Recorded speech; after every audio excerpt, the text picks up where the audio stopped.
আমন্ত্রণ জানাচ্ছি আপডেট সংবাদে। শুরুতেই জানিয়ে দিব গুরুত্বপূর্ণ শিরোনাম, এরপরেই থাকবে বিস্তারিত। পুরোদমে ইরান, ইসরায়েল এবং নিরীহ ফিলিস্তিনিদের মাঝে ভয়াবহ যুদ্ধ চলছে হামলা পাল্টা হামলা।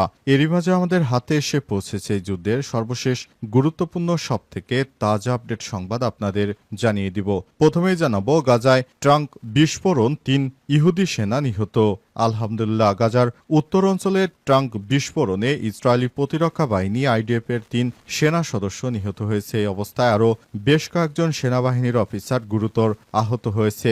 হামাসের রকেট হামলায় তাদের এই মৃত্যু হয়েছে বলে নিশ্চিত করেছে আইডিএফ। এরপর জানাবো যুদ্ধবিরতিতে বিশ্বাস করি না, যে কোনো অভিযানের জন্য আমরা প্রস্তুত বললেন ইরানের প্রতিরক্ষামন্ত্রী। ইরানের প্রতিরক্ষামন্ত্রী ব্রিগেডিয়ার জেনারেল আজিজ নাসির আজাদে বলেছেন, ইরান যুদ্ধবিরতিতে বিশ্বাস করে না, যে কোনো নতুন অভিযানের জন্য তেহরান প্রস্তুত রয়েছে। আজ তুরস্ক ও মালয়েশিয়ার প্রতিরক্ষা মন্ত্রীদের সঙ্গে পৃথক ফোনালাপে এই মন্তব্য করেছেন তিনি। এদিকে বেইজিংয়ে শি জিনপিং এবং ইরানের পররাষ্ট্রমন্ত্রী সৈয়দ আব্বাস আরাকচির বৈঠক। চীনের প্রেসিডেন্ট শি জিনপিং এর সঙ্গে বেইজিংয়ে বৈঠক করেছেন ইরানের পররাষ্ট্রমন্ত্রী সৈয়দ আব্বাস আরাকচি। সাংহাই সহযোগিতা সংস্থা SCO শীর্ষ সম্মেলনের ফাঁকে তারা এই সাক্ষাৎকার করেন। আজ এক প্রতিবেদনে তথ্য জানিয়েছে ইরানের একাধিক গণমাধ্যম। এদিকে সুদানে গ্রামে গ্রামে আগুন, নারী শিশুসহ ৩০০ জনকে হত্যা। সুদানের আধা সামরিক র্যাপিড সাপোর্ট ফোর্সেস এর উত্তর কর্ডোফান রাজ্যে গ্রামে গ্রামে অভিযান চালিয়ে আগুন ধরিয়ে দিয়েছে অভিযোগ করেছে সুদানের মানবাধিকার নিয়ে কাজ করা আইনজীবীদের একটি দল। তাদের আরও অভিযোগ, বিশেষ অভিযানে গর্ভবতী নারী ও শিশুসহ প্রায় ৩০০ জনকে হত্যা করেছে RSF। আজ আইনজীবীদের বিবৃতিতে দেশটির পশ্চিমাঞ্চলে RSF এবং সুদানের সেনাবাহিনীর মধ্যে তীব্র লড়াইয়ের সময় এই ঘটনা ঘটে। ২০২৩ সাল থেকে উভয় পক্ষ গৃহযুদ্ধ চালিয়ে যাচ্ছে। সুদানে বর্তমান গৃহযুদ্ধ চলছে। RSF এবং সুদানের সেনাবাহিনীর মধ্যে এই যুদ্ধ চলছে। এবং সর্বশেষ জানাবো, একটি দল একসময় পাকিস্তানপন্থীদের পুনর্বাসিত করেছে, এখন মুজিববাদীদের পুনর্বাসন করতে চায় বললেন নাহিদ ইসলাম। জাতীয় নাগরিক পার্টি NCPর আহ্বায়ক নাহিদ ইসলাম বলেছেন, জুলাই অভ্যুত্থানের পর আমরা বলেছিলাম চাঁদাবাজ ও দুর্নীতি এবং সিস্টেম টিকে রাখে, আমরা সেই সিস্টেমের পতন চাই। কিন্তু আমরা দেখেছি সেই সিস্টেমকে টিকে রাখতে একটি দল, তারা চাঁদাবাজ ও দুর্নীতিকে প্রশ্রয় দিচ্ছে। প্রিয় দর্শক, এতক্ষণ শুনছিলেন সংবাদ শিরোনাম, এবারে বিস্তারিত। তবে তার আগে বন্ধুরা অনুরোধ থাকবে, এই সংবাদটিতে একটি লাইক দিন। এই চ্যানেলে আপনি নতুন হয়ে থাকলে আমাদের সংবাদটি দেখতে দেখতে চ্যানেলটি সাবস্ক্রাইব করে রাখুন। কমেন্ট করে বন্ধুরা আপনার মূল্যবান মতামত জানিয়ে দিন আপনি বিশ্বের কোন দেশ থেকে বা বাংলাদেশের কোন স্থান থেকে আমাদের সংবাদটি দেখছেন এবং শুনছেন। আর বন্ধুরা, গাজা যুদ্ধে আপনি যদি নিরীহ ফিলিস্তিনিদের ভালোবেসে থাকেন, কমেন্টে ইয়েস লিখে বিশ্ববাসীকে জানিয়ে দিন। সংবাদটি আপনার সোশ্যাল মিডিয়া ফেসবুকে শেয়ার করে বন্ধুদেরও দেখার সুযোগ করে দিন। এবারে বিস্তারিত। গাজায় ট্রাঙ্ক বিস্ফোরণ, ৩ IDF সেনা নিহত।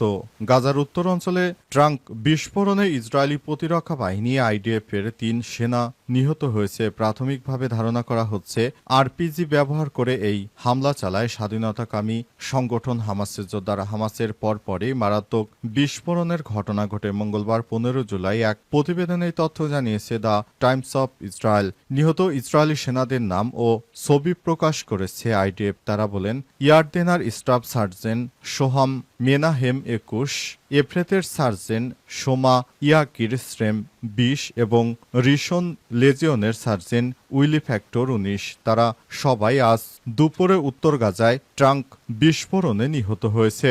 তারা ইহুদিবাদী ইসরায়েলের হয়ে গাজায় অপারেশন চালাতে গিয়ে নিরীহ ফিলিস্তিনিদেরকে হত্যা করতে গিয়ে নিজেরাই মারা গেছে। ৪ ইসরায়েলি সেনার মৃত্যুর ফলে গাজায় হামাসের বিরুদ্ধে স্থল আক্রমণ এবং উপত্যকার সীমান্তে সামরিক অভিযানে ইসরায়েলি নিহতের সংখ্যা ৪৫৪ জন দাঁড়িয়েছে। দক্ষিণ ইসরায়েলের কেন্দ্র গাজা উপত্যকা থেকে ২টি রকেট নিক্ষেপের কিছুক্ষণ আগে IDF সেনাদের মৃত্যুর ঘোষণা আসে।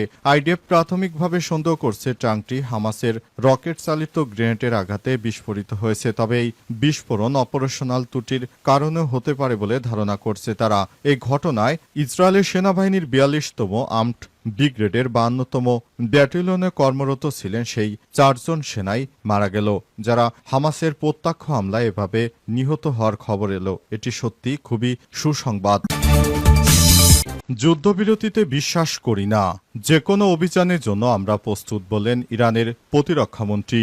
ইরানের প্রতিরক্ষামন্ত্রী ব্রিগেডিয়ার জেনারেল আজিজ নাসিরাজাদে বলেছেন, ইরান যুদ্ধবিরতিতে বিশ্বাস করে না, যে কোনো নতুন অভিযানের জন্য তেহরান প্রস্তুত রয়েছে। আজ তুরস্ক ও মালয়েশিয়ার প্রতিরক্ষামন্ত্রীদের সঙ্গে পৃথক টেলিফোন আলাপে তিনি এই মন্তব্য করেছেন। তুরস্কের প্রতিরক্ষামন্ত্রীকে নাসিরাজাদে বলেছে, ইসলামী প্রজাতন্ত্র এই অঞ্চলে যুদ্ধ এবং নিরাপত্তাহীনতা ছাড়িয়ে দিতে চায়, তবে এটি আক্রমণকারীদের যে কোনো অভিযানের বিরুদ্ধে দৃঢ় এবং নিষ্ঠুর প্রতিক্রিয়া জানাতে প্রস্তুত। ইসলামী প্রজাতন্ত্র যুদ্ধবিরতিতে বিশ্বাস করে না। তুর্কি প্রতিরক্ষামন্ত্রী ইয়াসার গুলার তার পক্ষ থেকে যুদ্ধবিরতিতে সন্তুষ্টি প্রকাশ করে বলেছেন, আমরা বিশ্বাস করি পারমাণবিক ইস্যু নিয়ে একটি যুক্তিসঙ্গত চুক্তি সম্পন্ন হওয়া উচিত, যা ইরান এবং এই অঞ্চলের জন্য উপকারী। নাসিরাজাদে মালয়েশিয়ার প্রতিরক্ষামন্ত্রী মোহাম্মদ খালেদ নরদিনের সঙ্গে ফোনে কথা বলার সময় যুক্তরাষ্ট্র এবং ইহুদিবাদী সরকার তেহরানের বিরুদ্ধে অন্যায্য এবং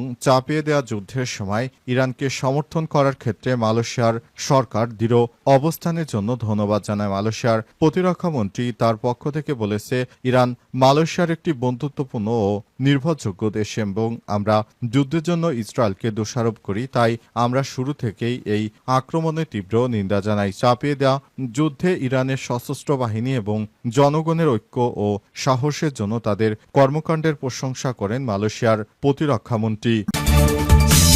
বেইজিংয়ে শি জিনপিং ও ইরানি পররাষ্ট্রমন্ত্রীর বৈঠক। চীনের প্রেসিডেন্ট শি জিনপিং এর সঙ্গে বেইজিংয়ে বৈঠক করেছে ইরানের পররাষ্ট্রমন্ত্রী সৈয়দ আব্বাস আরাকচি। সাংহাই সহযোগিতা সংস্থা SCO শীর্ষ সম্মেলনের ফাঁকে তারা এই সাক্ষাৎ করেছেন। সাংহাই সহযোগিতা সংস্থার SCO 25তম শীর্ষ সম্মেলনে যোগ দিতে বেইজিংয়ে অবস্থানরত অবস্থায় ইরানের পররাষ্ট্রমন্ত্রী সৈয়দ আব্বাস আরাকচি তিনি এসব কথা বলেছেন। তিনি ইরানের প্রেসিডেন্ট মাসুদ পেজেশকিয়ান এবং সর্বোচ্চ ধর্মীয় নেতা আয়াতুল্লাহ আলী খামেনির হয়ে তিনি শি জিনপিং এর সঙ্গে কথা বলেছেন এবং বিভিন্ন বিষয় নিয়ে তারা একে অপরের সঙ্গে আলাপ আলোচনা করেছেন। জানা গেছে, দুই দেশ একে অপরের সঙ্গে ভ্রাতৃপ্রতিম সম্পর্ক বজায় রেখে তারা একে অপরের সঙ্গে খুব ভালোভাবে একটি সুন্দর সম্পর্ক গড়ে তুলতে চায়, সেজন্য তারা একে অপরের সঙ্গে কাজ করছে। এ সময় যুদ্ধ চলাকালীন চীন যে সহায়তা করেছে সে বিষয়টি তিনি জনসম্মুখে প্রকাশ করেন এবং চীনের এই ভ্রাতৃপ্রতিম কর্মকাণ্ডের জন্য খুবই প্রশংসা করেছেন ইরানের পররাষ্ট্রমন্ত্রী সৈয়দ আব্বাস আরাকচি। তিনি আরও বলেছেন, ইরান আমাদের সত্যিকারের বন্ধু, যারা যুদ্ধ চলাকালে সরাসরি সহায়তা করেছে, ইরানকে সহায়তা করেছে চীন, তারা হচ্ছে তাদের প্রকৃত বন্ধু। এ কারণে তাদেরকে যুদ্ধ চলাকালীন সময়ে এই সহযোগিতা দেয়া হয়েছে এমনটা জানিয়েছেন তিনি। চীন এবং ইরান আগামী দিনেও একসঙ্গে কাজ করবে এই প্রতিশ্রুতি ব্যক্ত করেছেন তারা। একটি দল একসময় পাকিস্তানপন্থীদের পুনর্বাসিত করেছে, এখন মুজিববাদের পুনর্বাসন করতে চায় বললেন নাহিদ ইসলাম। জাতীয় নাগরিক পার্টি এনসিপির আহ্বায়ক নাহিদ ইসলাম বলেছেন, জুলাই অভ্যুত্থানের পর আমরা বলেছিলাম চাঁদাবাজ এবং দুর্নীতি যে সিস্টেম ফিরিয়ে রাখে আমরা সেই সিস্টেমের পতন চাই, কিন্তু আমরা দেখেছি এই সিস্টেমটাকে টিকে রাখছে বিএনপি। তারা চাঁদাবাজ ও দুর্নীতিকে প্রশ্রয় দিচ্ছে।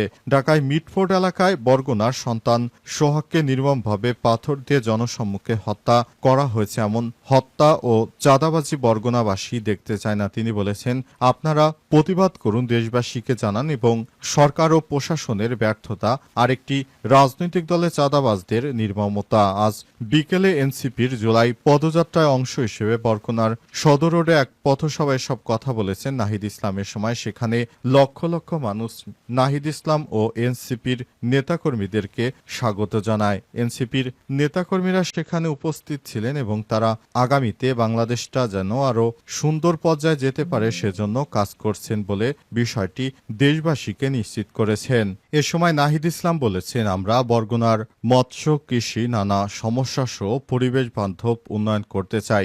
সংস্কার ছাড়া নতুন বাংলাদেশ গড়া সম্ভব হবে না। একটি দল একসময় পাকিস্তানপন্থীদের পুনর্বাসিত করছে, এখন মুজিববাদী পুনর্বাসন করতে চায়, কিন্তু তা করতে দেয়া হবে না। এ সময় চাঁদাবাজ আর দখলদার মুজিববাদদের পাহারাদার বলে স্লোগান তোলেন। পথসভায় উত্তরাঞ্চলের মুখ্য সমন্বয়ক সার্জিস বলেছেন, আমরা শুনেছি শেখ হাসিনা সরকার দক্ষিণাঞ্চলে ব্যাপক উন্নয়ন করেছে, কিন্তু বরগুনা এসে দেখলাম তার কিছুই নাই। পরবর্তী যারা রাজনীতি করবে তাদের বরগুনা উন্নয়নের বিষয়ে অঙ্গীকার করতে হবে। তিনি আরো বলেছেন, আমরা শুনেছি জুলাই আন্দোলনের সময় পুলিশ আমাদের নেতাকর্মীদের উপর অত্যাচার করেছে। আমরা পুলিশের এসপি ওসিকে সতর্ক করে দিতে চাই, আপনারা কোনো দলের হয়ে কাজ করলে আগামীর বাংলাদেশে আপনাদের জায়গা হবে না। 2024 সালে প্রাণ নিয়ে বেঁচে আছেন, এরপর জীবন নিয়ে বাঁচতে পারবেন না।